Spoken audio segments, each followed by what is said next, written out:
Again, Greg Bell, the News Tribune here from the Los Angeles Memorial Coliseum, as you can see from the iconic tower and peristyle side behind me.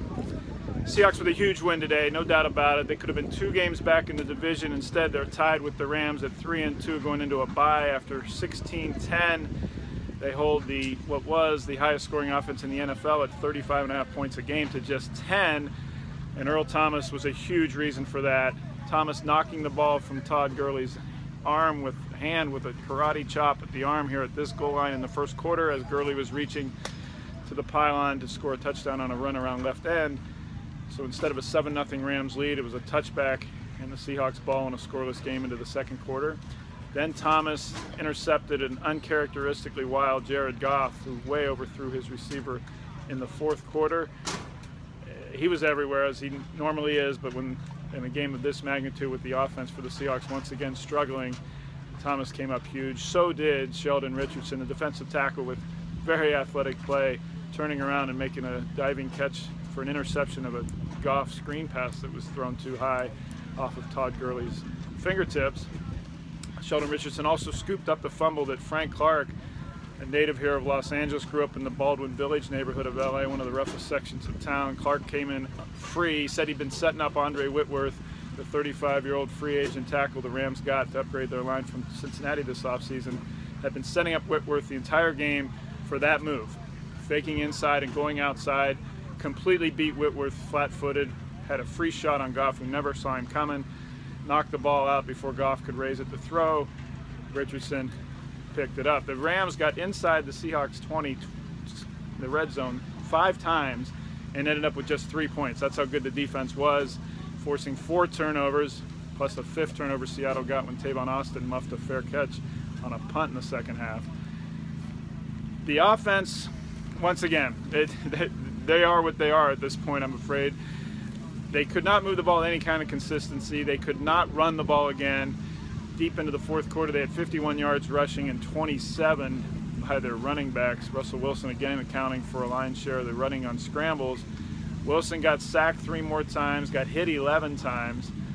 And frankly, I couldn't believe when I looked down at the stat sheet at the end of the game that he only got sacked 3 times. Another day when he could have been sacked 12, 15 times for as many times as he got away and escaped. But he did get a touchdown pass to Jimmy Graham that got the Seahawks going in the second quarter. Graham's first touchdown catch of the season was what you guys have been begging for, guys and gals have been begging for 3 years now. Just throw it up to him on the goal line. Well, Wilson did that. He was Graham was 7 inches taller than the cornerback out there when the Seahawks split him out wide left. 7-yard touchdown, easy pitch and catch that the defensive back had no chance on. That portends well for the rest of the year if they can throw that accurately. It was the first time this year that Wilson actually threw a ball that Graham could go get. But the defense was the story, and they talked afterwards about this is the return to us. And Richard Sherman said that people look forward to writing off the Seahawks, and that today our demise was greatly overstated. That's really about what this is. The Seahawks still think their defense can win the NFC West, can win 12 games and have a second home playoff game no matter what the offense is doing, and that eventually the offense will catch up, or at least be somewhat more passable than it is right now. There are signs again. J.D. McKissick had a couple nice plays and gains on third down as a third down back again with C.J. Procise out. Eddie Lacy got the start instead of Thomas Rawls with Chris Carson on injured reserve, but Lacy didn't do much either, nor did Thomas Rawls in the running game. And right now the offense is Russell Wilson or bust, and Russell Wilson is usually running for his life when he does make his plays.